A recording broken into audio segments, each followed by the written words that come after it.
Well, welcome to another episode of Lighting the Candle, a World That Works. I'm Bill Carell, and I've also got my dear friend Lisa Sheehan, Jan Jeremias, and also Ken Caputo. We are a full complement today, so I have a feeling there's going to be a lot of brain power here. Probably raise the temperature of the earth a little bit. What do you think? So we get together and we have these really cool conversations every week or so. And the whole idea is to access empowerment. If we can do that in an hour between the four of us or three of us, and sometimes the two of us, we're pretty sure that you who are listening to this will get some value out of it as well. And we really hope that it changes the trajectory of your day to a one that enhanced if it's already going well, or to one where you have a choice to have it be enhanced and to have a great day. And as Ken would say, have the best day ever. So with that in mind, I'll pass it around, and like I usually do, I'll toss out a couple of words for us to play with today. With some things that have been going on that I'm aware of, I would like to kind of dissect and distinguish gossip and nattering.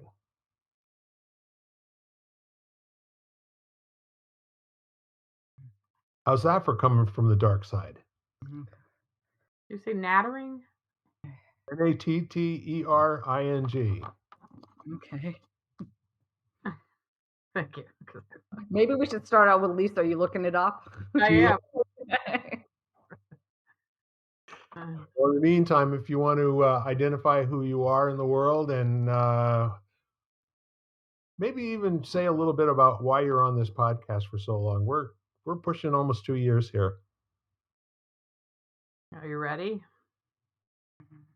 I am. Mm-hmm. To natter is to talk casually, especially about unimportant matters. It's also, so chatter is the synonym. So just like for that alone, gossip is usually about somebody else. So nattering is just small talk, it seems.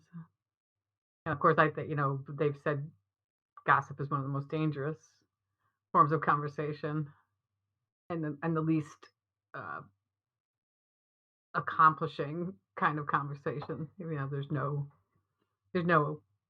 positive end result for gossip, even though it's the most fun. And I also heard the other end of the spectrum, that gossip is a way for two friends to unite.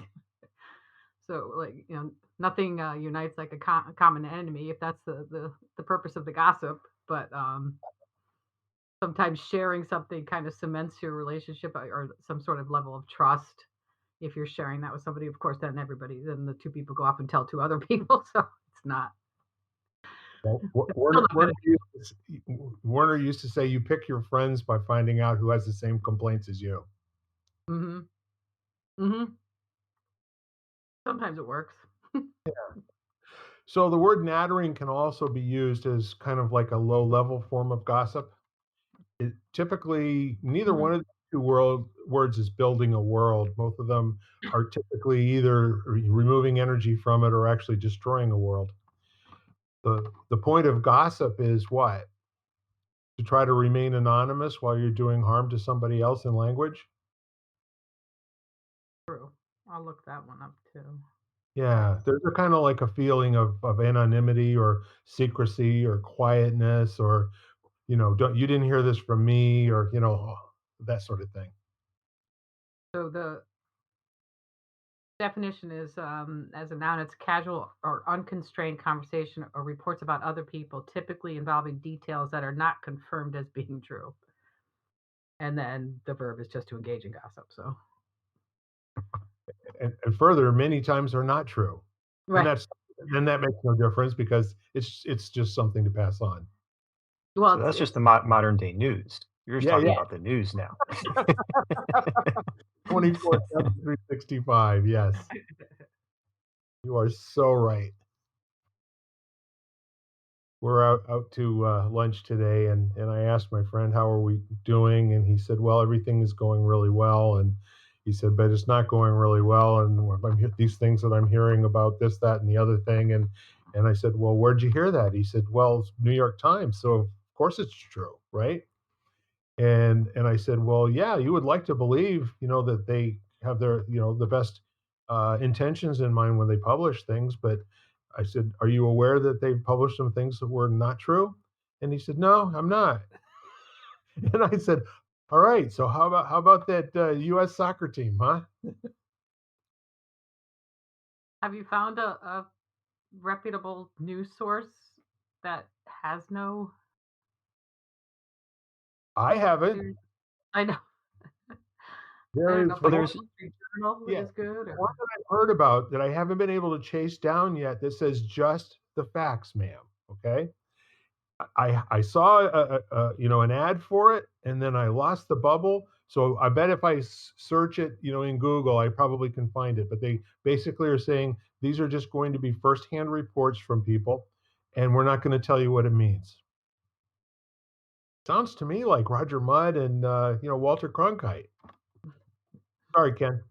the way it was. oh, there's you can look like there's websites that have like a spectrum that kind of tells you like how they filter the information, and like sources like NPR tend to be mostly neutral, so Mhm. they're a little better, and then there's others that are farther in one direction or another, depending on what it is, whether it's, you know, politics or ideology and stuff like that. So, and there's also, there's some people, there's a guy, I think it's called Tangle. It's a newsletter, and he's a political scientist who kind of presents a dimensional perspective on issues, and he tries to do it as best he can impartially, um but it's still like he still, the challenge is just getting the facts doesn't help, because you need context and you need someone who has some expertise to provide interpretation for those facts. What But was now it the called? challenge is, like, you can, you could look at your own X-rays, but if you're not trained as a radiologist and a doctor, do you really know what you're looking at? You don't have the years of training, and that's, kind of the sad thing now is journalists used to feel that, properly presenting information so that people could draw their own conclusions was important. And if they got it wrong, they'd retract it. So, but we've kind of moved away from that, you know, in a large sense now, unfortunately. What was it called, Kim? The I think it's called Tangle. With a Let me see K? if I can find it with a T. Oh, Tangle. Okay, sorry. Yeah, I'll look and see if I can confirm that that's, maybe I can find a website here. I like the name. Yeah, it's called Tangle. Thank you.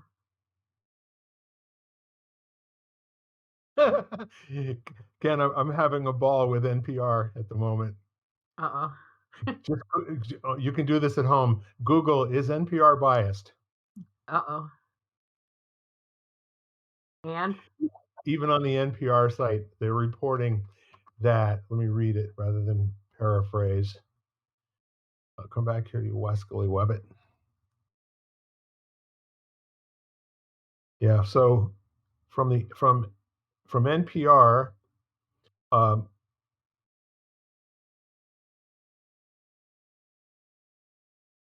all right, there's like 8 things I looked at here. Oh, okay. So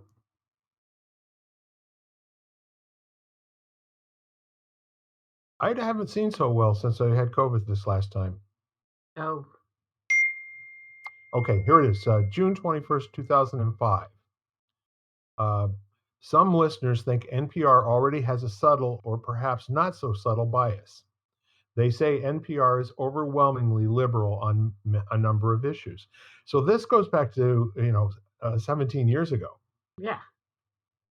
and some would say what the next one says, which is the Hill. Where are you, Wes? Or Quora. This is what Quora has to say now. NPR is extremely ultra left and totally biased in their news reporting. For example, because the Capitol Hill murderer is an African American and a follower of blah blah blah.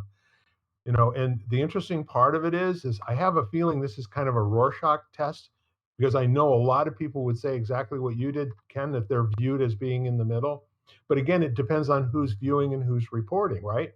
So are we seeing a form of gossip there, or are we seeing a form of this is how I see it, so it must be true? And so So, going back to what you asked, Lisa, was is there anything out there that you can just totally trust? And I haven't found it. well, here would be my question: who is determining the level of bias? Who are they? So if this is 100%. a right leaning who doesn't like what they're saying, so they're saying Right. it's left leaning, can you trust the source that's reporting on the source? And that's why I think that's why this guy called this newsletter Tangled, because that's what it's become, and we've all, there's a short attention span, and we all know that you can say lots of things. Like, do you guys know that we ran out of diesel and our country shut down a week ago? Oh, nice. It didn't happen, but Right. it was reported 3 weeks prior to the election that our diesel supply was gonna be gone, and by Thanksgiving weekend, we are gonna be out of diesel, and it was a Ah, misinterpretation of our diesel reserves that didn't take into account production. So, you had a lot of people panicking, and buying up gallons and gallons of diesel unnecessarily, which could actually cause a shortage, right. Well, they and it actually was were. untrue, and the minute the Yeah. election was over, that story disappeared, never Yeah. to be heard of again, you Well, know? yes, but they have Ken, the fact is that there have been gas stations with plastic bags over the diesel pumps in the last month. And Because yeah, I actually dug into it because I was curious. Every single one of those was debunked. There was a fire in an Ohio diesel distribution center Yep. that temporarily limited their ability to deliver. So it wasn't a supply issue, it was a delivery issue in a specific area that people used as a form of confirmation bias to validate it. Just like when they were saying that, all of the grocery stores were empty and they were taking pictures of Walmart shelves that were empty, and it turned out what they were is they were in stock rotation from like Thanksgiving stuff coming down to put out the Easter stuff. It wasn't, they're cherry picking to support, a story that they're created.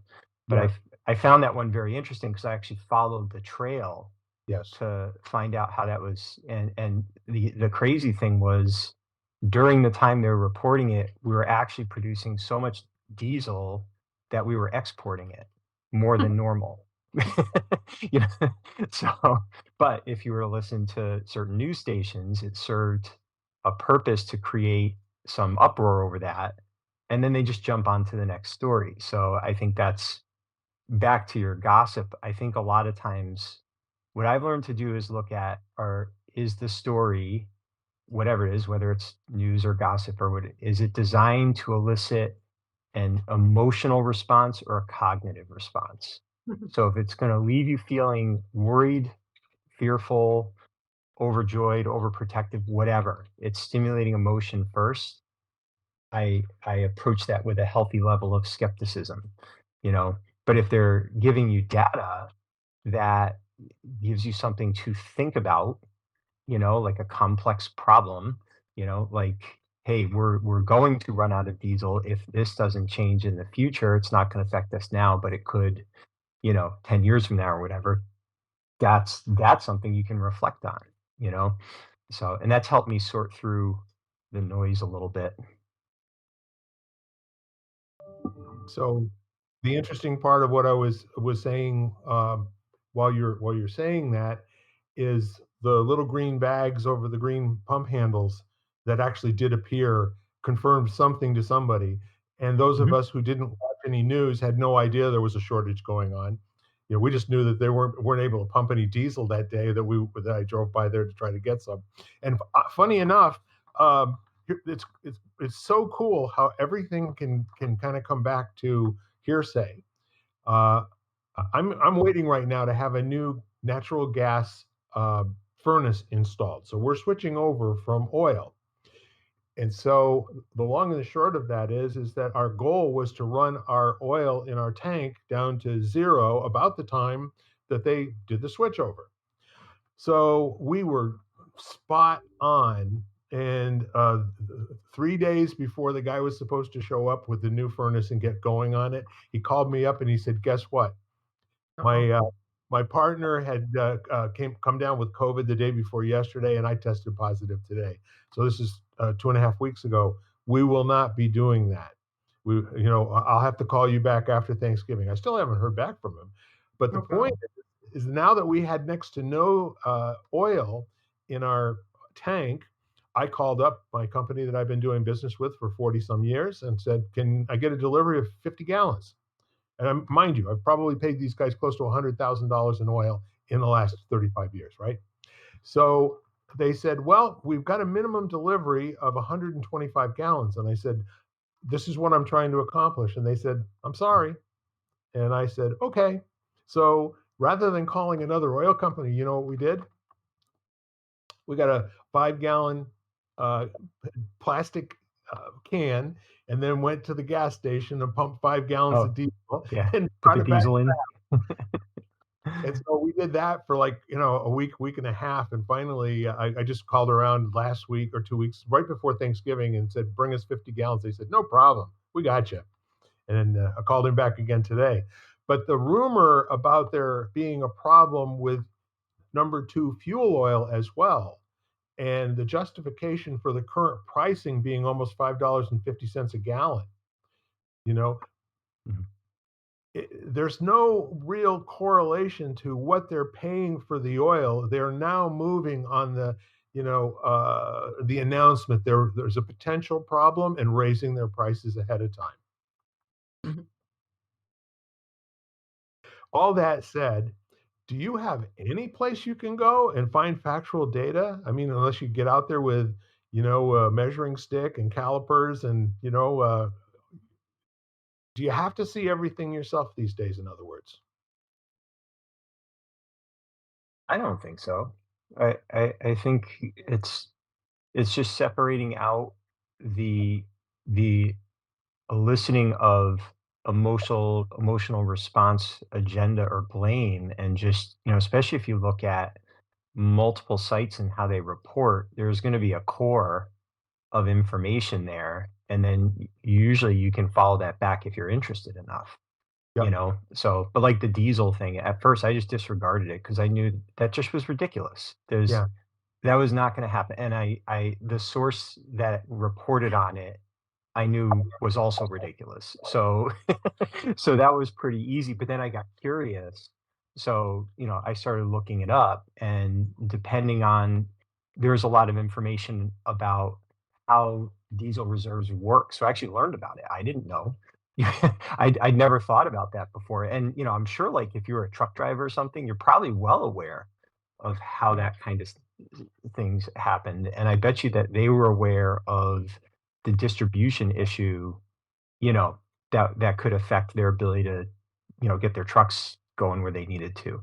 But yeah, I mean, I found that, if you're willing to invest a little bit of time, you just, look at a few different sources and then kind of cull out the facts. And for me, it's been a good mental practice, like just learning to listen and understand, you know, without getting all emotionally tied up in some confirmation bias that you have,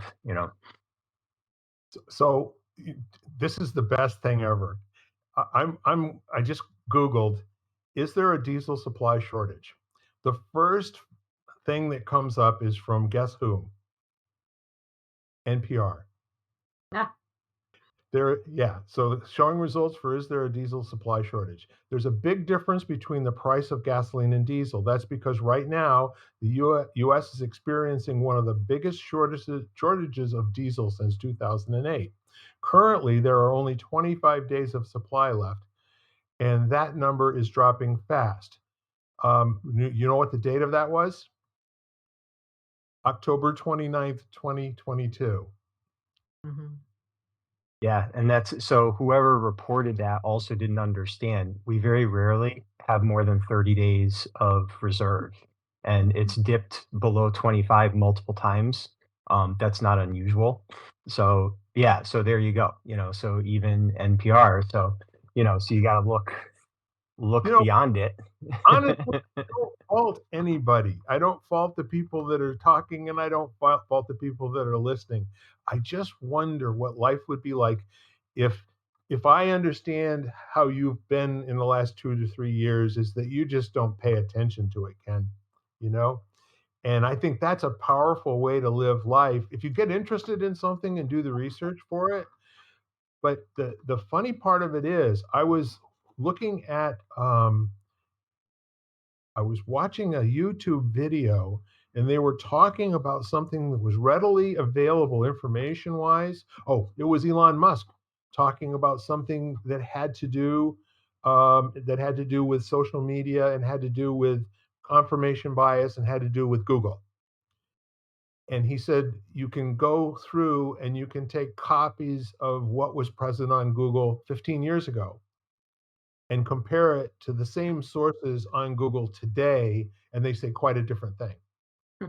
So there's been a grooming of the information and the ability to go back and look factually at some things that happened before, let's say pre 2000.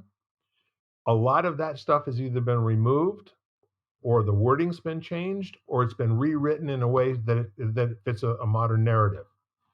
And I thought that was fascinating.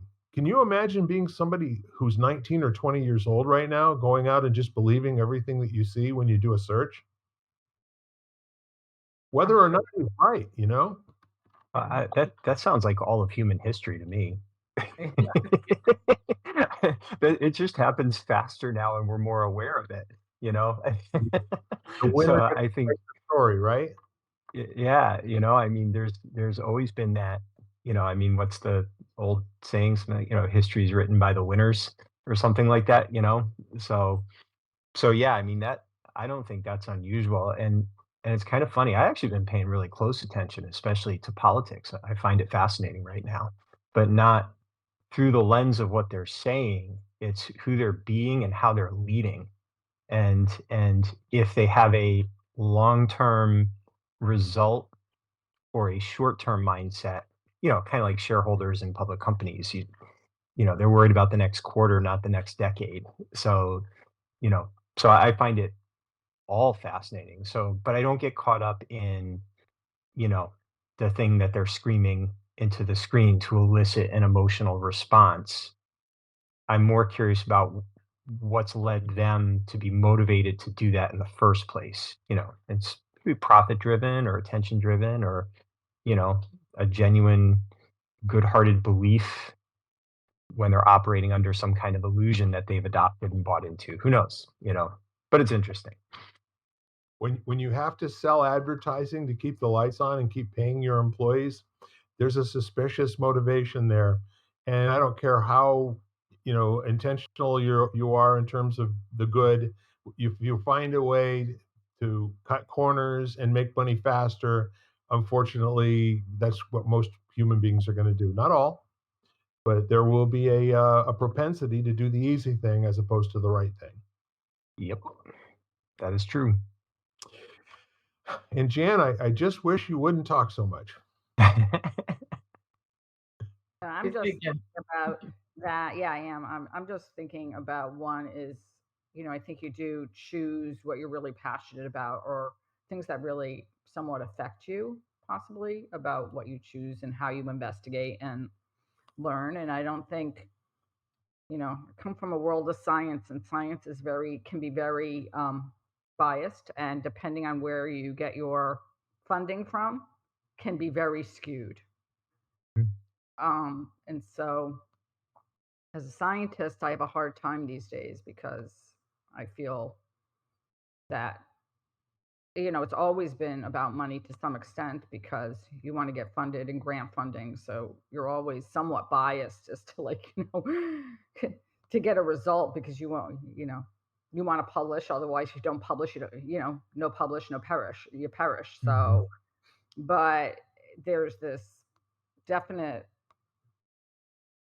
skepticism that I go in when I look at the news media, for example, um, talking about scientific data, especially about topics that they don't tend to understand.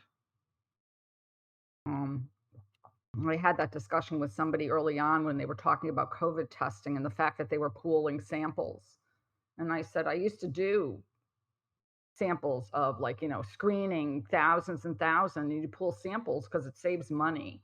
And you pool 100, 200, 300 people together. And then if somebody tests positive, you go back and test those 300 because I said, but if everybody tests negative, then basically 301 tests versus 300 individual tests saves a lot of money and a lot of resources and a lot of personnel. And, people would say, oh my gosh, they're pool testing. And I used to be like, you don't understand why they do it.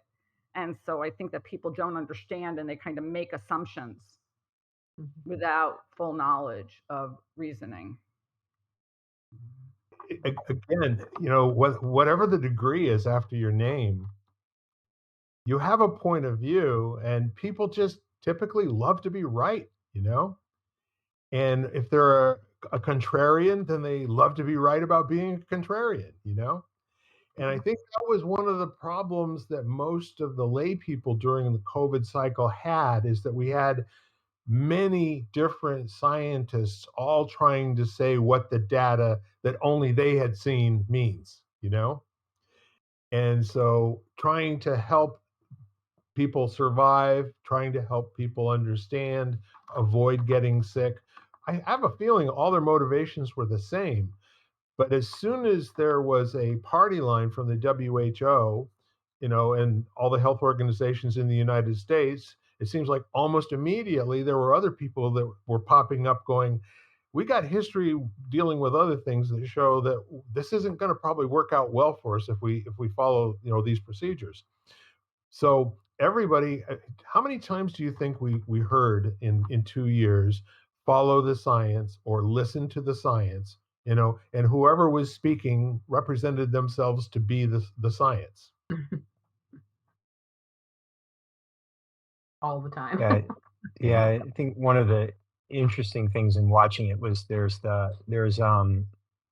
again, I think it comes back to the addiction, literal addiction to the dopamine kick you get from confirmation bias.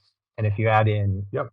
money and attention to that, so like there was, to me, it always felt like there was a lack of an integrative approach. So like you had a lot of people did really well for themselves selling homeopathic and supplements and saying you need vitamin D and zinc, you don't need a vaccine, for example, if you're thinking.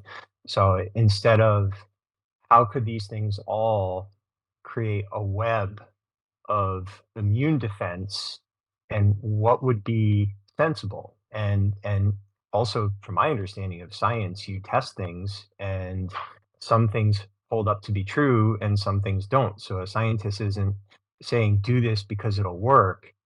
They're saying do this because we think it'll work and then we're going to need to pivot.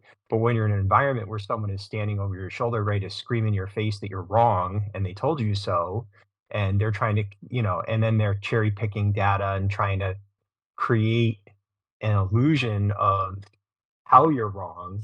Now you spend all your time arguing over who's right and who's wrong and who's going to capture the most attention instead of working together.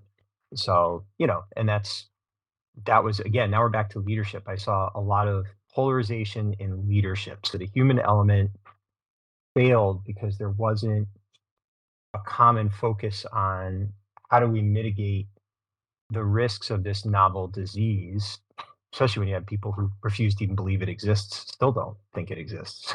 So what do you do with that, But then it keeps coming back to being a battle of two ideas, right? Either for or against, without having a whole field to look at in order to find another way to go. You know, someone comes out with, this is what it is, this is how it works, this is what you need to know. And then someone comes out and says, well, that's partly right, but you also have to have this. And then someone else comes out and goes, you're both wrong, this is what it is. And I don't know about you, but I think most people just kind of got to the point where it was like, on any issue, not just COVID. Mhm. Yeah, and I think it's the premise. You just voiced the premise that caused you built it on a faulty foundation. Not you, Yep. but the way that they were speaking about it. Because person I'll number own that. two should say, "Hey, I see gaps in that, right? Yep. And here's what I'm seeing." And then person one says, "That's interesting. Let's work together and see what that looks like in real time." The third person says, "You're both wrong," and they both look at him and say, "Why?" And our focus is how do we find the best solution for the population that we're serving, as opposed to how do I capture as much of the opportunity in front of me as possible in this limited window of time. It's like a fire sale. so so that's what it felt like. So now, no, so what does everybody do? Instead of being open to being wrong, they have to defend themselves because wrong can be dangerous, because of they're still attacking Fauci. I mean, it's like they demonized him. I don't know. I mean, I'm sure that there were things he could have done differently, but that's what people do, you know? So, but yeah, I found it all very, very interesting and very telling. Again, looking at people who are in leadership positions or positions of influence and how they chose to represent themselves and function as part of a larger dynamic. There's a kind of an interesting, I will call it it's a system at work. And this is true for our generation in the last 20, 25 years, probably going back to what was his name? The evangelist who squandered money and had sexual relations, Jimmy Swaggart, right? And Michael Jackson and a dozen other people who the media just absolutely loved to knock off whatever throne they had been on, where people admired them and really appreciated who they are. And it seems like anybody, including Fauci, who stands up and says, "I'll be responsible for this." Uh, Sooner or later, there's a group of people that are their whole job is going to be to take them down. Yeah. And it's a new the cancel culture has always been there in a subtle fashion, and I think that I would say that the worst manifestation of gossip is the cancel culture, in my opinion. It's the least appropriate way to have a discourse, in the public square. That if somebody says something that you disagree with, that you remove them, you take away their ability to make a living, you know, and it's an unfortunate reaction to I don't know what. What would it be the reaction to? I find that one funny too. I just thought that was capitalism. If Right. someone doesn't like it, they don't feed it any energy, and if enough people don't like it, it it dies. Whether it's a product or a person or whatever. So, and I understand what you're saying, Bill, where it's more strategic. But again, I mean, there's always been boycotts of products or people or ideals. It's just interesting, and I find it really interesting when you label it something like that. Now, what have you done? You've created a target that people can rally around for the purpose of attacking, and and it happens in all the directions from all the ideologies, but they want that confirmation that someone else did it and they see. Yeah. So I just find it so interesting how, again, it's like, okay, why are people turning away from that? Why are they turning away from that so aggressively? What is it about what that person did or what that company represents, whatever it is, that's caused this response? But that's not the conversation, you know? Right, but Jen. yeah, I was going to say, but the response is, and the reason people do it is because they don't want to take responsibility for anything themselves. So if they Mm, can lay blame on someone else, it's very easy to say, oh, well, this is the reason, so and so was the reason for this entire thing happening. And then I've kind of not taken responsibility. So, for example, oh, this and this happened because of COVID. But the fact that I eat junk food and I don't take care of myself has nothing to do with the fact that I'm susceptible right. to disease. And that was my whole issue, regardless of what side you were on, is they weren't talking about how to take care of yourself, which bothered Yeah. me because no matter which side you were on, everybody needed to like eat better, get outside, move, and that would have like helped a lot for overall emotional well-being and physical well-being. But nobody talked about that, or it wasn't stressed as much as some other topics were stressed. And so I think that the easy way to lay blame is because this way people don't can say, oh, well, it has nothing to do with me. And I couldn't have done anything about it. I had an interesting experience with that because I kind of had a similar thought about that, and then ended up with some conversations with people who were at risk, and the conversation was basically, looking back, I made poor choices that are not quickly reversible. And now I'm here and I have to deal with it. So, all these people who are not overweight telling me I need to lose weight when that's an 18 to 24-month challenge that I'm facing, how does that help me not die today? It's like, it'd be like the doctor saying, all right, I know you have you just had a heart attack and you need bypass surgery, but if you hadn't, if you didn't have so much cholesterol in your arteries or whatever, you'd be fine right now. We wouldn't be doing this. It's like, how does that help me? So I think there is some, I, I don't know how that expressed itself, but I heard that a lot, especially in, the fitness and wellness industry, because I'm pretty keyed into that. There was, you had to remember to practice compassion for the fact that Right. you've got a crisis now. So we should be talking about, a healthier lifestyle and, all of the things that lead to a stronger immune system and, all of that. But in the moment, you got a disease that you're at risk. And, the guy's saying, well, if you were like me, you wouldn't be having this problem. If you're interpreting it that way, that's not going to be good for anyone. So it was really interesting. The conversation should have been had 25 years ago, you know? No, absolutely. Yeah. The other thing that I don't know, I think if you talk about compassion, was this whole idea of people who technically could not get vaccinated, for example, because they have a health reason that we couldn't, Mm, and the lack of compassion for those people and the assumption that they were anti-vaxxers or that they right. even any vaccines or whatever, and that wasn't the case. They couldn't get vaccinated and they were penalized and they were like, they lost jobs because they couldn't get vaccinated, and Mhm. it goes on and on. So I think it's that lack of compassion goes on that side too. Oh, it was all over the place. And again, it was, what did you have? You had people saying it's good or it's bad, and Hmm. you should be punished if you take it, or you should be punished if you don't.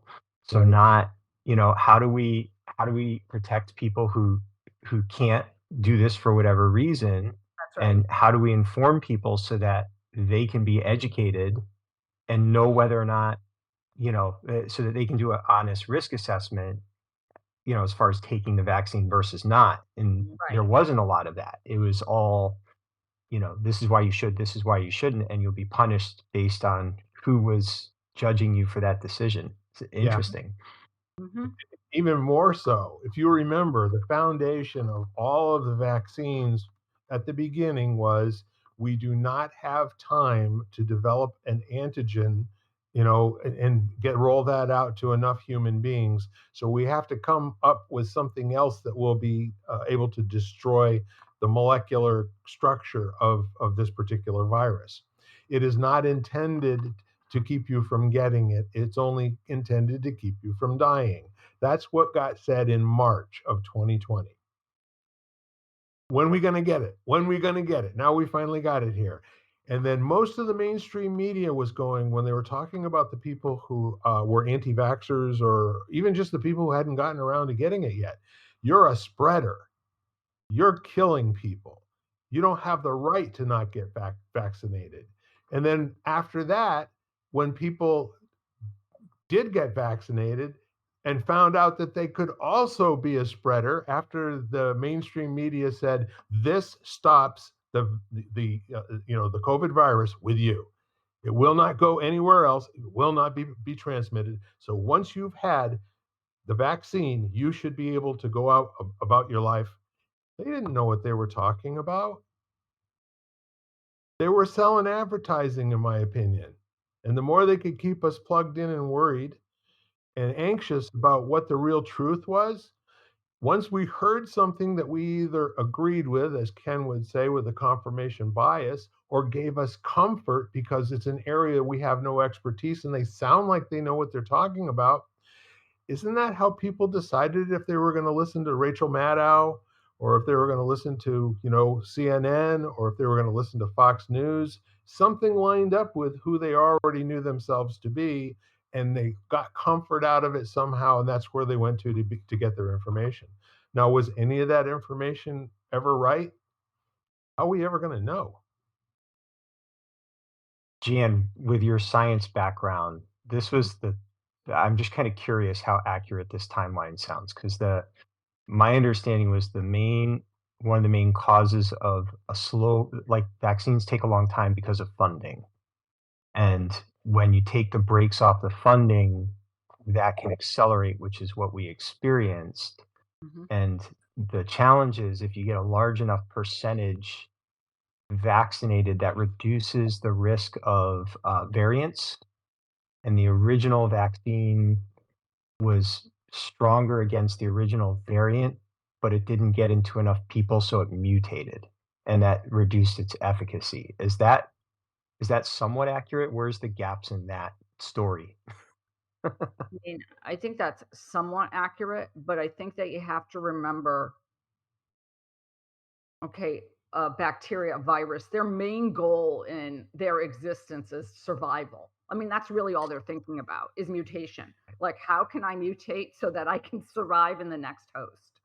If you were a bacteria or a virus, like that's where the what your objective is I need to find a Right. host where I can survive for the longest period of time. And if I can't survive, then I'm going to mutate because I want to survive. So I'm going to do Mhm. some mutation that's going to allow me to survive ongoing. So I'm just going to keep on mutating. So unless you can absolutely guarantee that everybody gets the vaccine, at the same basically at the same point of time, which wasn't even possible. It was almost kind of like there were going to be mutations. Does that make sense? Because it took a while to roll out. So while it's rolling out, then you still have people who haven't gotten vaccinated yet, who have COVID. And are shedding it. And then therefore, so it's almost like it's going to mutate. Um, Mhm. I mean, part of me wonders, and I've had some really intense conversations with scientists and non scientists, like, no, and I'm not saying I want, don't get me wrong, I'm not saying I want people to die, like, or whatever, is what would have happened had they done nothing, because basically there wouldn't have been this perpetuation to mutate because people would have gotten sick, they would have died, and then everybody else who got it would survive. So, and just it's kind of prolonging it the more you vaccinate. So I'm not going to say my opinion, but there are those different beliefs. Like, what would have happened if you would have done nothing? And then it would have taken its natural course, like it's done in different eras during time, during different pandemics or epidemics. And eventually it goes away. So, I don't know if that So, helps at all. well, there's another whole thread. And how did we get the vaccines that we got? Because you have to remember when they first started developing these vaccines, there were less than 300,000 known cases in the world. So they defaulted back to other, using the word cleanser is a good one because the RNA strand and DNA strand is able to be broken down by another type of a compound that can go in there and be more attractive, you know, uh, than the way that it's set up right now. So it dissolves it. It's like putting a sugar cube in water. But the point is this: is that they used resveratrol and they were talking about hydrochloroquine, and remember all these things in the early days, March, April, and May. That we have a lot of experience with these drugs in other areas. We also knew pretty well what worked with the H1N1. We don't have time to come up with an antibody based solution here. So we have to find something that we've got a lot of experience that actually cleans. And so that's the direction that they went. There's other studies that I've seen. I don't know if you guys have as well. And we're getting deep in the weeds here, which I think is really cool. But again, we're just kind of discerning whether it's all gossip or if there's anything there that's even useful to us.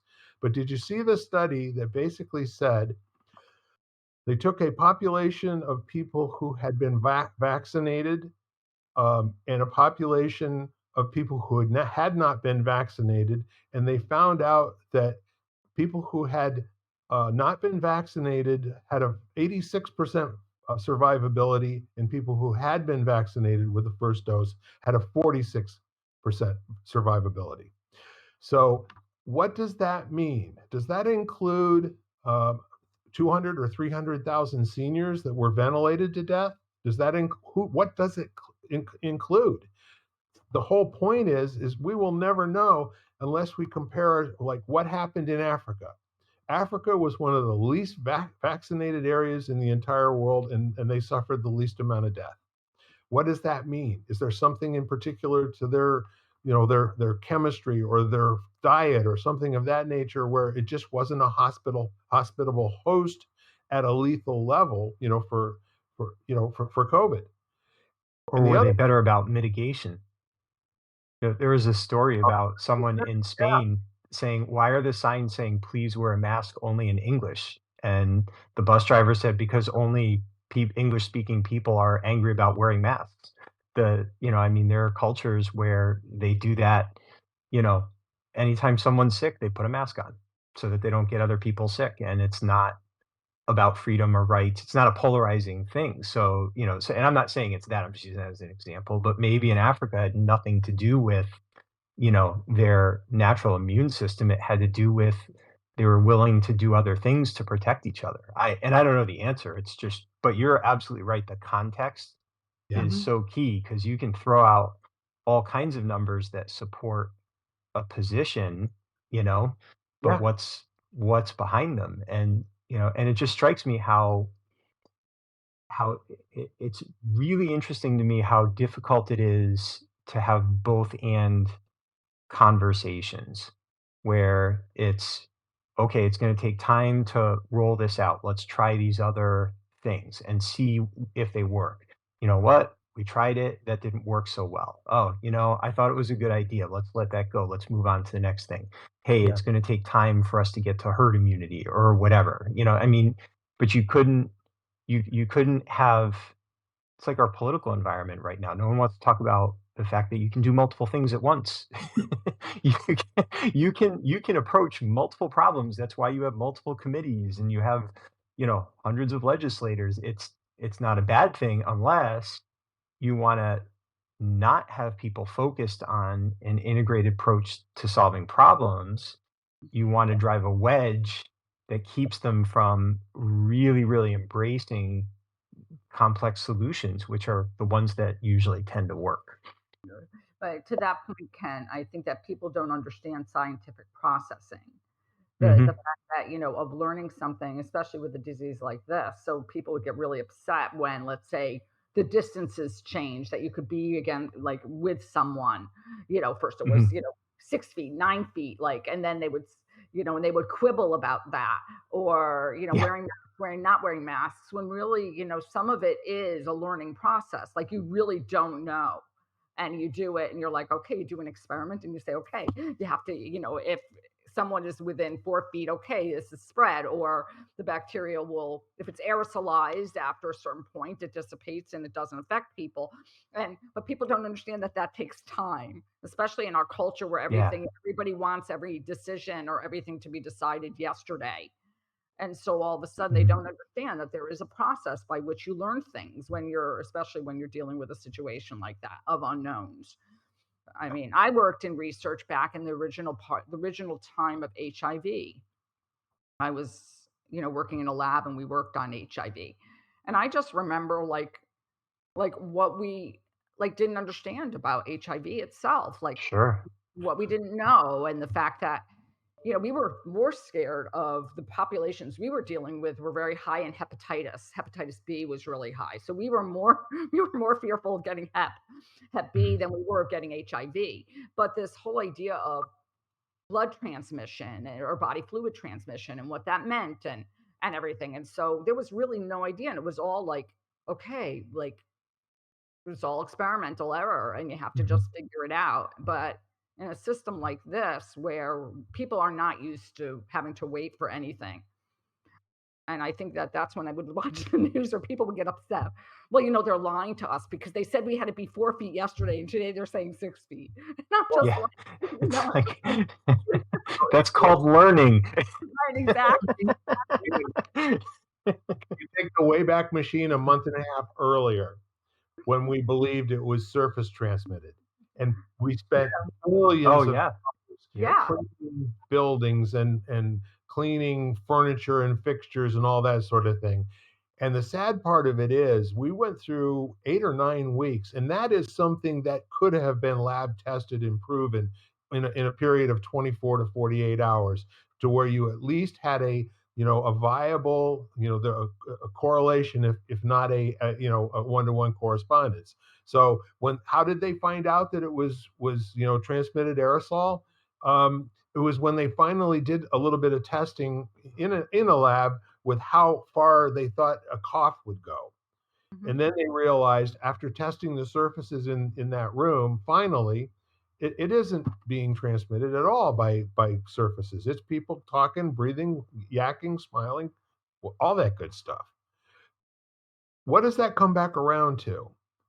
How many experts were there? How many paid talking heads got on the TV, on the internet, everywhere that we went to, and spouted their opinion as fact?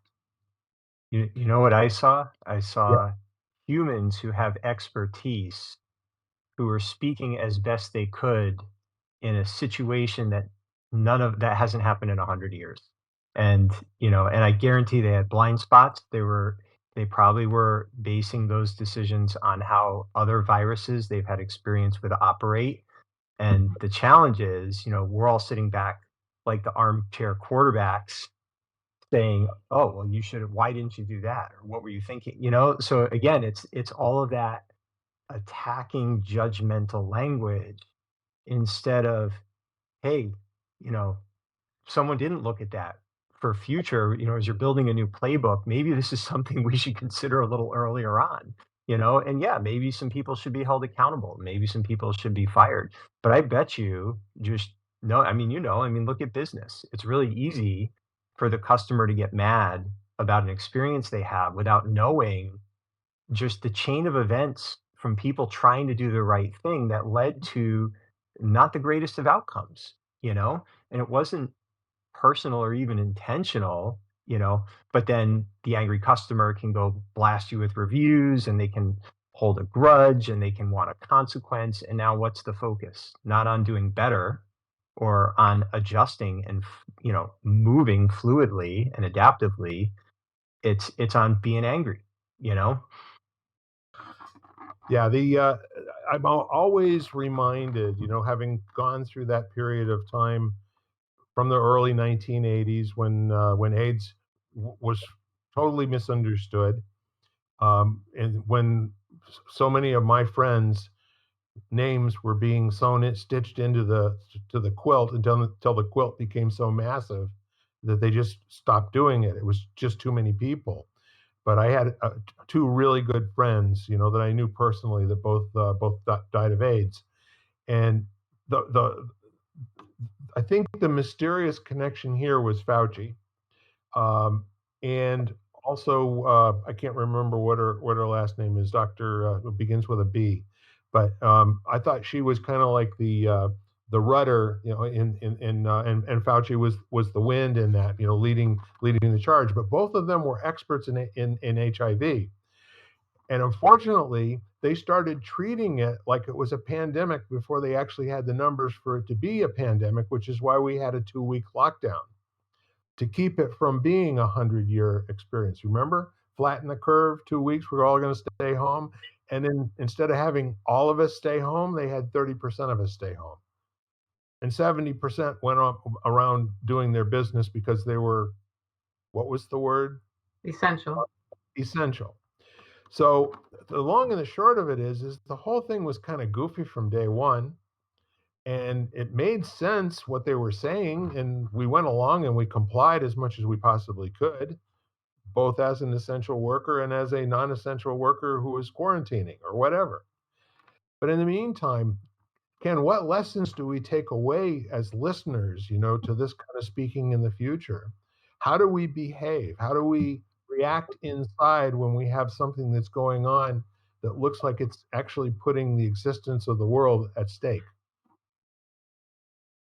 I like what the book, The Four Agreements. Mhm. There's a follow-up book, The Fifth Agreement, and it's to be skeptical and learn to listen. And I think the challenge was there was very little listening going on, um, and the skepticism was misdirected, in my opinion. So the skepticism was anything that was gonna not align with what you were thinking, Right. so there wasn't listening with, you know, like that, okay, I mean, who is truly essential, and I think that would have been a very, if you look at the complexity of it, how many people were relying on fast food places to survive through that, like would literally starve. We're dealing with food insecurity. I mean, I don't know the answer to that. So how much of our infrastructure of 350 million people would have collapsed if you pulled a larger part of that population, so again, my understanding was that was all about mitigation, which means you're trying to slow it to keep the hospitals from being over, and we didn't know. So you make a decision, but then everybody's so quick to judge it, and say their piece of why it was or wasn't working, that no one was talking about what was actually happening and how to move through it. Yeah. So I feel like, and that's honestly is one of the things that I learned working, especially when I had a larger team of employees, if they were more interested in defending and assigning blame than they were in what the question we would always ask each other is, what is the result we're trying to produce? And we'd have our emotional reaction, we'd have our judgment or defensiveness, but then we let it go so that we could all work together towards the result that we agreed we were trying to produce. So, and if they couldn't do that, they didn't work for me. That it just didn't matter how talented they were, or they just had to align. But how do you do that? Even within our country, we can't even agree what result we want to produce. so, so you kind of have, a real challenge with, but I think it starts with honestly listening, not saying you're listening, but what you're really doing is waiting to reinforce the position you already hold, you know?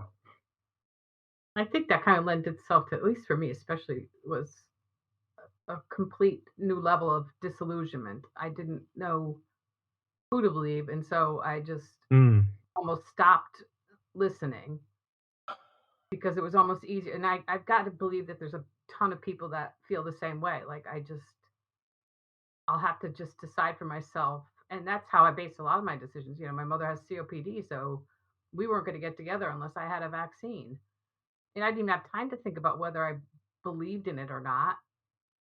It mhm. was like that kind of situation, and I didn't believe anybody that was telling of any expert that was telling me things. So, I think everybody's in that still that same boat in all sorts of especially the national things that are going on politically and everything else. It's like, who do you trust? Yeah. And that's probably why I started the conversation. Like, is there a place that you can go? Because it's just it's disillusioning to figure out that that's where everybody is. That there's nobody out there. I think it Well, really comes down to a new generation of leaders Yeah. that have a different perspective. Like when I was in the service, I had an NCO who was great, and one of the things that he would brief us. This is the mission, and things are going to go wrong. He says, we may have to backtrack. We may walk up the wrong hill. We may dig foxholes in the wrong place. And if that happens, I'm going to communicate that to you. And then we're going to work together to fix it. And we really respected him as a leader because he was telling us his truth at that time based on the information he had. And he was also saying, I could screw this up. I could read the map wrong. Any of us could. But we got to stay focused on what's important. I can remember some other leaders where it was all about them being right and being loud and being shiny and getting their next promotion. And frankly, we didn't have a lot of trust in them. So when they would say something, we're on the wrong hill, there'd be a lot of grumbling, Yeah, and the only difference was in the leader and the way they represented themselves and what they were committed to. So I don't see a lot of, there is some healthy leadership out there, but not enough of it. And maybe if there was more of that, it would make a difference. definitely. Ken for president. No, thank you. Nope. I can tell you from statistical quality control, and Jan can bear me out on this, that if you want to know if a process is stable, capable, or is repeatable, you have a very small bit of room, with Six Sigma. And in most cases, in any system, if it's more than 3 to 4% um, non-functioning, then it's 90% non-functioning. A 95% accuracy rate means the 5% is actually putting enough doubt into the whole system that nobody trusts it any longer. And then you start having all these little subsystems that start to get built. So when you have a leadership that is misaligned, and they are the 5%, the leadership are creating more people that are following different trains of thought that all think that their belief is the correct one and the right one. And then it always seems to come down to a dichotomy, this or that. Like you said earlier, Ken, it's like nobody is sitting there. However, I got to tell you, I'm empowered because I was watching a panel last week where what they were saying was, how do we use our best thinking and our best intentions to move the world forward after an abject failure like the one we just completed? You know, That's a let great question to be asking. yeah, Yep. let's agree that didn't work. Okay. Now what? Now how do we figure out a line that we can follow that makes sense to people and doesn't have them disrupt their entire life while we're trying to get the answers? And we're working to, I'll paraphrase, as the best that you can just for today, you know? If you're giving it your best and just for today with no eyes on whether it's going to be, deemed a failure or success tomorrow, how much progress can we make if people just do their best right now? One more thing that's kind of interesting. I teach this in leadership training, just using caution when speaking in absolutes. So like the phrase abject failure, was it, was there anything successful? Was there any value that came out of that? And how do we put our minds to recognizing that instead of just discarding the whole thing as not having, yes, it didn't work as well as it could have. I think it could have been a lot worse, and who knows, maybe if we'd all just exposed each other, it would have mutated faster and killed off 80% of the global population. I don't, we don't know. So probably not. But then again, you know, I we don't know. So I guess it's always like being careful about. I find it helps to, to look in the gray, and not just dismiss something completely out of hand. Find the gems in it. Yeah, I think what I'm speaking to is the unfortunate nature of people that they can't handle multiple trains of thoughts and multiple what ifs at the same time Yeah, for yeah. everybody. And so they need to, for their own, well-being and for their own, security and safety, and not being either in fight or flight where they can just function and do their jobs in their lives, they align with whatever favorite news source they have and believe everything that Mhm. they are being told. And mostly the ones that I have problems with are the subliminal things that they're left with, that they don't even realize that they've been trained. You know, Mhm. listen to the same thing over and over and over again for 25 years. All of a sudden, you can't hear anything, Mm-mm. So Yeah. you at home, don't believe a damn thing that we're saying, okay?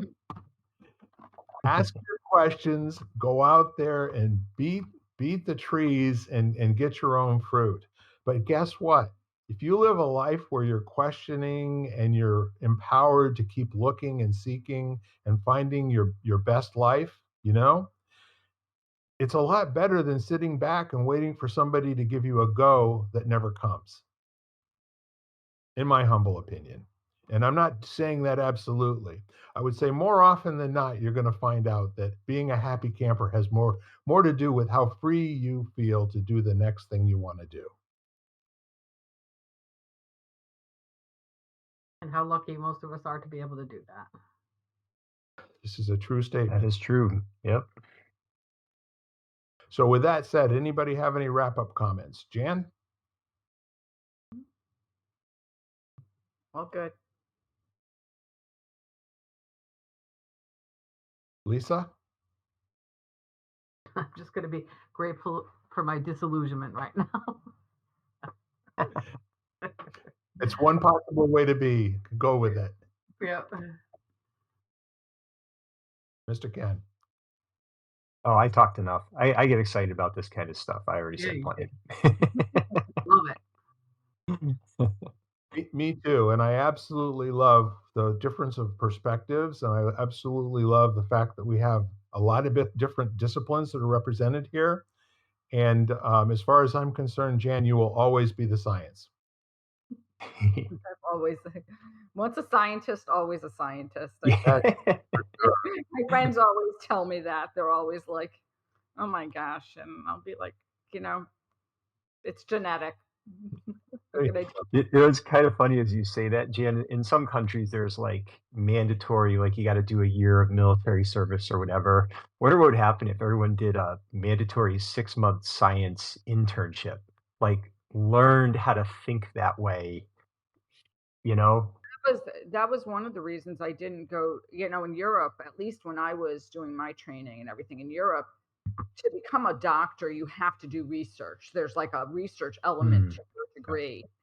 And in this country, there isn't.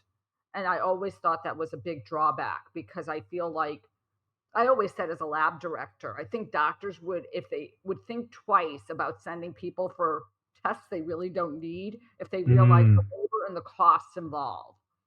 Because if somebody doesn't have something, then, it's not even, then why do it? But they're right.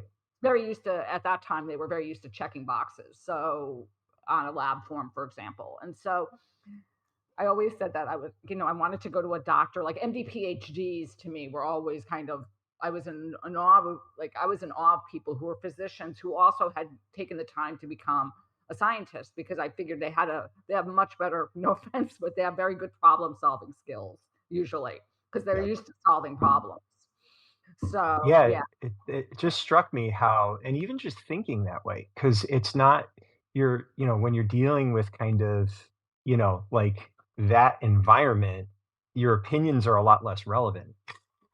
You can explore things, but then you're going to get quantitative results that you're going to have to frame with. And I think that to Bill's point, we can be subtly influenced because we give too much weight to the things that we think instead of the things that we've actually tested and generated a result that we can impartially look at. So yeah, maybe we should all spend 6 months being scientists. I wonder what that would do to our future leadership generations. yeah, yeah, I think that's a good point because I think that, you know, data is data. There's, I mean, to get an actual test result or data or number, it's very hard to dispute if the Yeah. machine is calibrated correctly and all that kind of stuff. Like, I mean, if Mhm. everything is, then you kind of say, okay, well, that's what it should, like, that's what it is. Either way, good, bad. There is no good, bad. It's just numbers. It's just Yeah. information. If you want to say it that way, it sounds better than numbers, information. Well, Either the mold grew in the petri dish or it didn't. Right. Exactly. Exactly.